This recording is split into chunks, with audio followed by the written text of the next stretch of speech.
Hackers have tried to prove global warming researchers are massaging the figures after stealing sensitive emails from one of the UK's leading climate research centres. The documents were then made available to the public from a Russian server.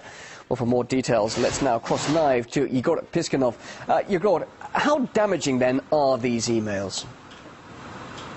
Well, first of all, I'd like to say that this is a great amount of information which has just been released to the public in the internet, and this information has to be analyzed because, according to reports, there's more than 1,000 emails which reflect bits of discussions between various scientists throughout several years. But from what from the information that we've got so far, some of these alleged emails may actually hold the key or actually the clues to prove that the theory of global warming is a huge conspiracy. For example, there's one email coming from one scientist, and in this alleged email, the scientist claims that he had to use additional data in order to hide the decline of global temperatures. So this, of course, if this is true, then this is proof that this could be a conspiracy. There's another alleged email says that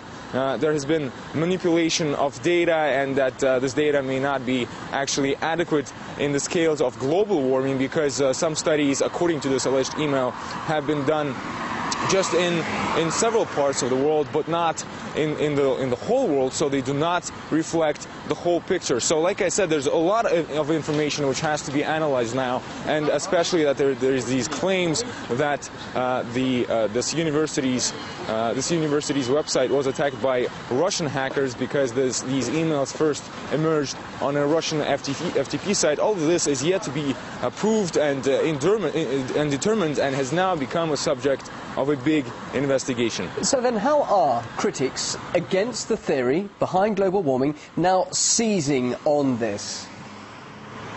Well, some critics of the theory of the global warming have already called it proof of the biggest conspiracy of the 21st century, because we know that there's been a lot of talks going on about global warming on all levels, on all governmental levels, and on the levels of just companies and industries, and they've said that this could be considered, these emails could be considered as proof of this huge conspiracy. However, it's important to stress that there are also scientists who are also considered to be skeptics of this theory, but they say that they don't actually see that this could be considered so far. They haven't actually found any proof that this is a huge conspiracy, but they say that these articles or this information which has been published could have been actually not meant for the public because they are not scientifically correct, and that's why this university has been trying to hide them from the public. So this creates just more mystery about the story, since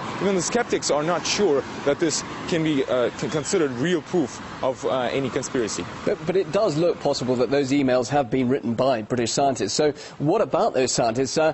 What have they had to say now about claims they are actually manipulating figures for their own cause?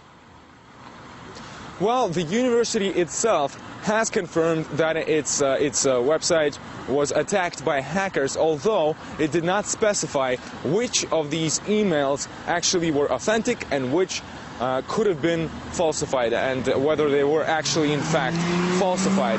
So this is also going to be investigated, but actually some of the scientists who did confirm that some of these emails belongs to them and were written by them earlier, they said that these are just bits of information taken out of the context of their emails and of the messages that they wanted to make, and they do not reflect the meaning of what they actually wanted to say in these messages.